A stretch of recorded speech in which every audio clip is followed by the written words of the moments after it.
اس میں بھی شرابی نہیں بخشے جاتے جب تک توبہ نہ کریں.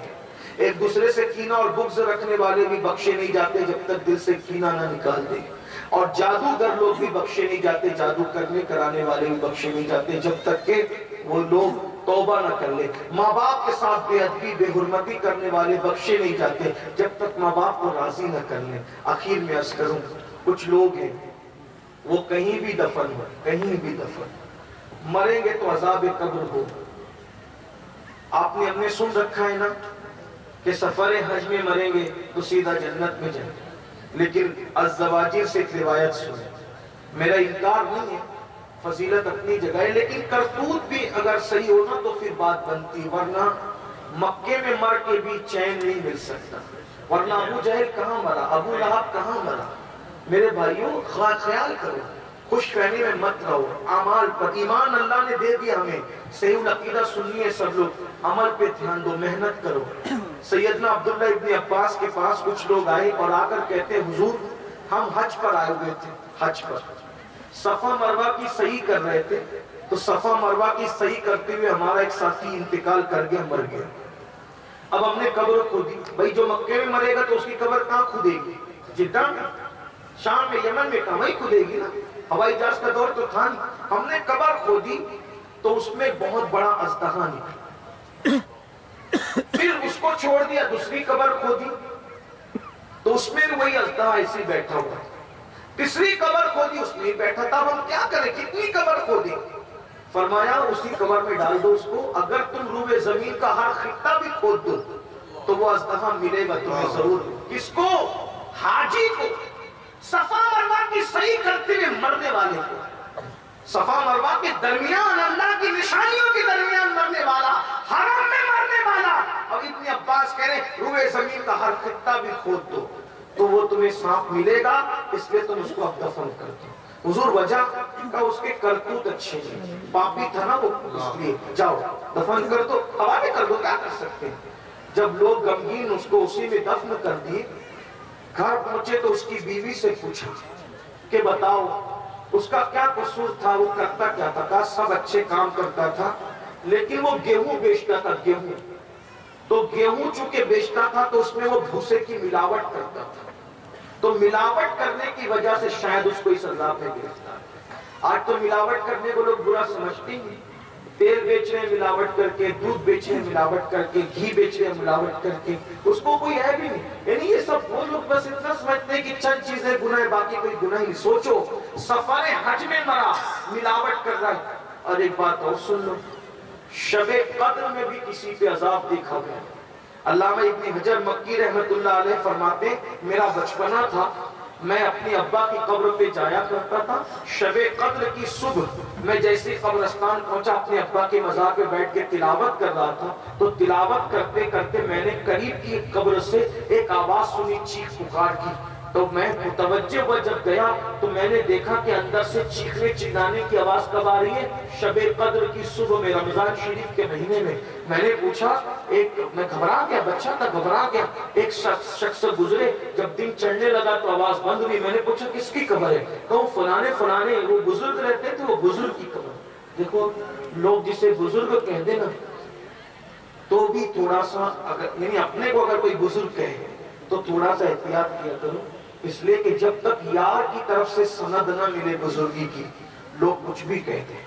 ابھی ہمارے کفیل بھائی کتنے خوبصورت انداز میں میری تعریف کر رہے تھے. میں اتنا سوچ رہا تھا یا اللہ ایک مخلص بندہ دعا دے رہا ہے، اس کے جملے میرے لیے دعا بنا کے قبول کر لیں، ورنہ گھروں منو ٹنوں پانی گرتا ہے کہ اپنے کیا اٹھاتے ہیں. بلکہ مجھے تو یہ بھی ڈر لگتا ہے اب کہ میرے آقا علیہ السلام نے فرمایا کہ میری امت میں سب سے بڑا عذاب جس کو ہوگا وہ مقرروں کو ہوگا، تقریر کرنے والے، کہ ان کے ہونٹ اور زبان آگ کی قینچیوں سے کاٹے جائیں. وجہ وہ جو تقریر میں کہتے تھے خود عمل نہیں کرتے. نماز پہ تقریر کی، فجر میں خود سو رہے. حلال پہ تقریر کی، حلال و حرام ہے. حالانکہ ایسے مقرر دنیا میں شاید نہیں ہوں گے، اب ہم ہی بدعمل ہیں. لیکن اگر ہے کوئی تو اللہ تعالیٰ ہدایت عطا فرمائے. مور ناشتہ ہے تو سب کو اچھا لگتا ہے، لیکن جب وہ اپنے پیروں کو دیکھتا ہے تو اسے احساس ہوتا ہے کہ میں کتنا کم نصیب ہوں کہ لوگ میرے پروں کو دیکھ کر مجھے خوبصورت سمجھتے ہیں لیکن میرے پیر کتنے بھدے ہیں. ویسے ہم لوگ بھی جب اپنے آپ کو دیکھتے ہیں مجھے ایسا لگتا ہے کہ ہم سے بہت اچھے آپ لوگ ہیں. اس کی وجہ بتاؤں, کیونکہ ہم لوگ آتے ہیں تو لوگ پھول بھی ڈالتے ہیں, کھلاتے بھی ہیں, پلاتے بھی ہیں, فلائٹ کا ٹکٹ بھی دیتے ہیں. لیکن آپ لوگ آتے ہیں تو آپ لوگوں کو کوئی کچھ دیتا ہی نہیں ہے. یعنی آپ صرف اللہ کے لیے آتے ہیں. آپ لوگ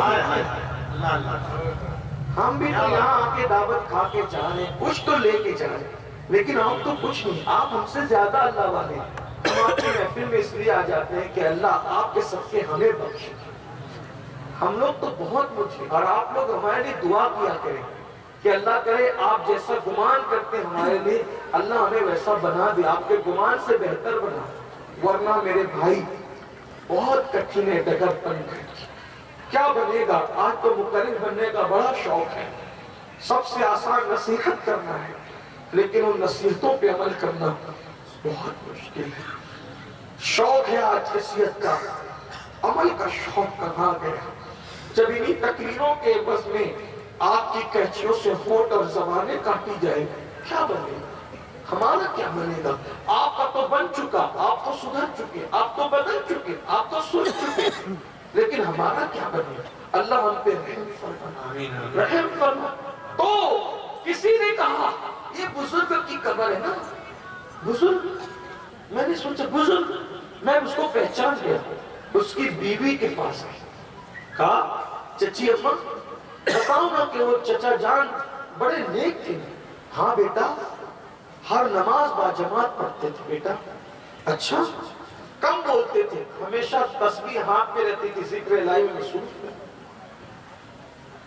اتنے متقی تھے چچی اماں. چچی اماں معاف کرنا, میں نے ان کو عذاب قبر میں دیکھا. کب؟ شب قدر کی صبح, شب قدر کی. اچھا چچی اماں صحیح بتاؤ نا وہ کیا کرتے تھے؟ کیا کرتے تھے وہ؟ کہا بیٹا جوانی میں بہت نیک تھے, بڑھاپے میں بھی بہت نیک تھے. جب بڑھاپے میں کچھ کرنے کے قابل نہ رہے تو آخری میں چھپ چھپا کر سود کا دھندا شروع کر دیا.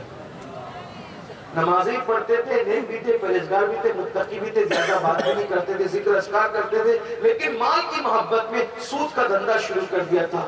کہا ابن حجر کہتے ہیں سود کمانے اور دھمانے کی وجہ سے شب قدر میں بھی اللہ نے ان پہ عذاب مسلط کیا. شب قدر رمضان, اللہ کی بندو توبہ کرو, آج زندگی توبہ کرو. اللہ مجھے آپ سب کو معاف کرے, کہنے سننے سے زیادہ عمل کی توفیق عطا فرمائے. گفتگو کے درمیان کوئی غلطی کرتے, توبہ کا موسم ہے, توبہ کا مہینہ ہے. اللہ کی بارگاہ میں جو توبہ کرتا ہے اللہ اس کو معاف کرتا ہے. اس کا وعدہ ہے سبقت رحمتی اللہ غضبی, میری رحمت میرے غضب سے سبقت لے گئی. اللہ کمیٹی کے لوگوں کو سلامت رکھے, باکرامت رکھے, آپ سب کو سلامت رکھے. اللہ کو منا لو, اللہ کو راضی کر لو. سب کو منانا مشکل ہے, رب کو منانا آسان ہے.